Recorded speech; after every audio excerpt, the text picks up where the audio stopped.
احنا شكلنا هندخل الصراع ولا ايه؟ دي مصر راحت جابت اقوى طيارة من روسيا ومحدش واخد باله. الظاهر ان الرئيس اخد القرار الحاسم وهنبدأ التعامل معاهم خلاص. ايه حكاية الطيارة الروسية دي؟ ايه سر قوتها؟ ازاي هتعزز قوة مصر؟ كل ده واكتر هنعرفه في التقرير ده من 3 دقايق. التمساح أو الوحش أو نسر الجو، أوصاف كتير اتوصفت بيها الطيارة المروحية الروسية من نوع كا-52.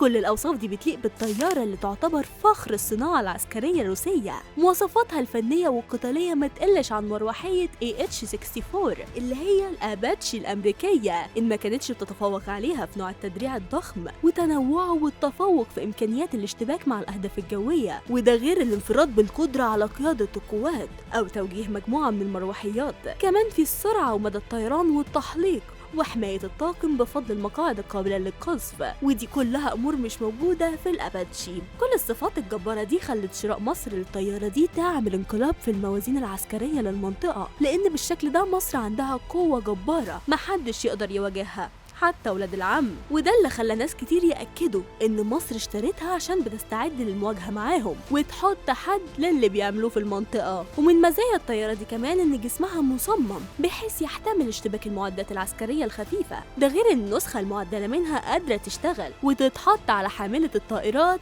مسترال، ويمكن مصر اشترتها مخصوص عشان تستخدمها على المسترال، واللي تعتبر الطيارة الروسية دي أنسب طيارة تشتغل عليها. أكد الخبراء العسكريين إن الطيارة دي بتصنف من بين أفضل الطيارات القتالية في العالم كله، ولأنها بتشتغل كمروحية هجومية وبتستخدم كمان كطيارة حربية متعددة المهام، وبتتمتع بتقنيات حديثة واللي بتخليها تشتغل كمان كمركز قيادة طائر قادر على الاتصال والتنسيق بين الطيارات والمحطات الأرضية. الكا-52 دي قادرة إنها تشتغل في كل الظروف الجوية والمناخية كمان، خصوصا إن الدولة المصنعة ليها هي روسيا، واللي معروف بجوها البارد جدا واللي بيوصل لحد التجمد في الشتاء مثلا. الطيارة دي كمان بتقدر تطير بسرعة 300 كيلو متر في الساعة، وقادرة توصل لارتفاع 5000 متر، وده بفضل وجود 2 من المراوح العلوية اللي بيوصل طول قطر كل واحد فيهم 14.5 متر. ومن الممكن كمان طي شفراتها عشان تكون في مساحات أقل من النسخ البحرية من المروحية دي. وحصلت الطيارة دي كمان على أجهزة توجيه ورصد بصرية وحرارية ومدفع من عيار 30 ملم ومقذوفات موجهة ومش موجهة مضادة للدبابات والمدرعات والأهداف البحرية والأرضية، ده غير المقذوفات المضادة للطيارات.